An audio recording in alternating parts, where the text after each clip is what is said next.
I'll never forget the day we brought home the microwave. It was 1983, spring, I think.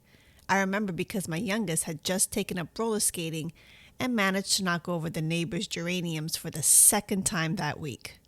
That was also the day we picked up our very first microwave. And let me tell you, it was a beast. Not like these slick, whisper quiet boxes they sell now. This was the size of a TV set, weighed more than our vacuum cleaner, and looked like it came straight from the control room of a Cold War bunker. Beige, boxy, and buzzing with untaped promise. The salesman at Sears called it cutting edge. We called it a miracle. Up until that point, everything we cooked was done the long way. Oven, stovetop, or the trusty toaster oven.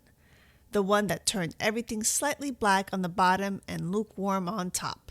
But now we were entering a new era. The future was sitting in our laminate counter, humming softly like it was thinking. We cleared space for it by moving the bread box, the percolator, and the electric can opener. That heavy chrome one that made a sound like it was chewing gravel, all the way to the other end. The toaster got demoted to a folding card table in the corner. Priorities. The kids gathered around like they were watching a rocket launch. My husband, who hadn't read a manual in 15 years, stood there with his arms crossed, nodding like he understood how the thing worked. "Let's warm something up," he said. And before I could stop him, he grabbed an egg from the fridge. In the shell. I gave him that look. He gave me that grin. He placed the egg in one of our Corelle cereal bowls. You know, the ones white with the little blue cornflower pattern around the rim. Slid it into the microwave and punched in 1 minute. We all stepped back like we were defusing a bomb. The humming started. The seconds ticked by. At around 40 seconds, pop.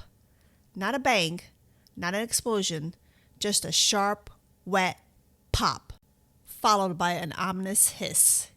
He opened the door slowly, and there it was. Egg shrapnel, all over the inside of the microwave, stuck to the walls, splattered on the door, dripping from the top like scrambled wallpaper.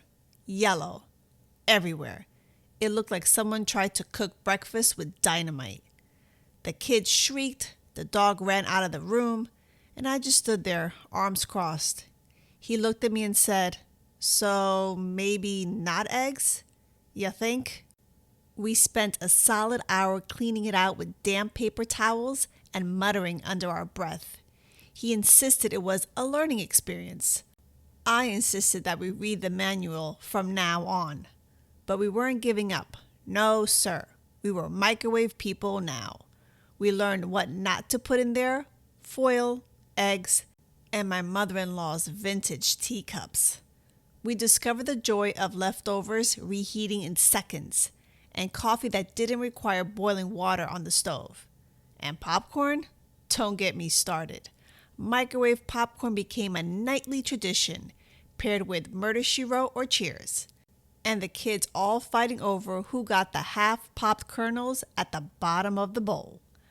We taped the laminated cooking chart to the fridge with a magnet shaped like a smiley face and treated it like gospel. I remember the excitement of trying TV dinners that didn't take 40 minutes in the oven.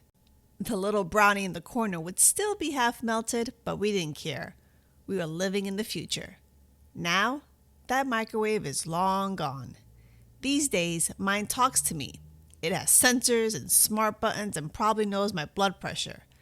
But every time I press start, I still think of that first beige box, the hum, the smell of scorched egg, the kids giggling in the hallway, my husband with that ridiculous grin.